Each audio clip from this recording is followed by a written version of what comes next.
Barbarian is one of those films that when you watch it, you think it's going in one direction.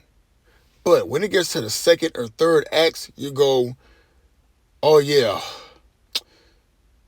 this is crazy.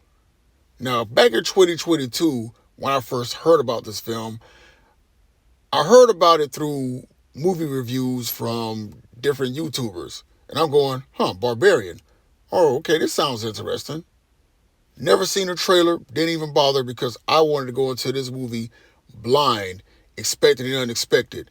And expecting the unexpected, I got indeed. Because when I got a chance to watch this on the Max app, I went, holy shit. You talk about a plot twist. I didn't see that coming at all. Now here it is, you have your main character, Tess, who is in an Airbnb in this very shitty side of town. Like the neighborhood is raggedy, run down, grass needs cut, all that crap. And when she gets to this Airbnb, she meets a guy named Keith. Now, the first act of the film, it builds upon them getting to know each other, having fun, making the most of being in this Airbnb. And I'm thinking to myself, yeah, Tess is going to be running from her life from this guy because he's probably going to be some psycho killer or whatnot. But they go to sleep. She wakes up the following morning. Keith is gone. And I'm going, oh shit, here it goes. Keith is about to be the psycho killer. That is until she opens up a door to a basement. She goes down inside the basement and she sees Keith running for his life from a monster. And that's when I went, yo, what the fuck? This is a monster movie? Shit, I'm all in now. And we are introduced to the mother, who is the central antagonist of the film. I said antagonist, not villain, because the real villain of this movie is this guy named Frank. And when you see the backstory of him, you see that Frank is this creepy guy that's been kidnapping women for years, locking them in the basement, and having his way with them. Yes, read into that any way you want to. Having his way with them, getting away with it, and was making videotapes of all of his exploits. And I'm like, that is nasty and disgusting.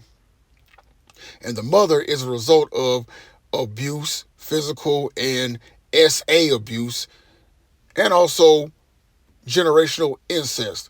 And all she knows is just pain and suffering. And all she wants to do is just nurture somebody, and she gets mad when they don't accept her love and kindness. The same way how she saw Frank doing it to his victims for years.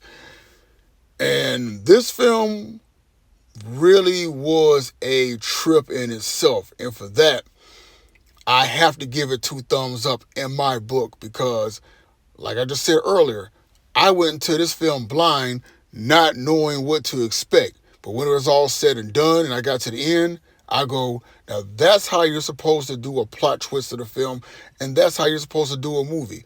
People don't really know nothing about it. And once they experience it, they go, oh, wow, this was definitely something.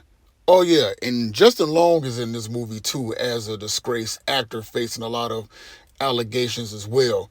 You find out he's the owner of the Airbnb, and he's just as much of an asshole like Frank himself. But, again, I definitely recommend this to anybody that is interested in watching such films like this. This movie, I have nothing bad to say about it. Yes, the subject material is very heavy and it's not for the faint of heart for those that cannot stomach that kind of content. But overall, I definitely had to put Barbarian as one of my favorite monster films of all time. Just my thoughts, just my opinion. And as always, just saying.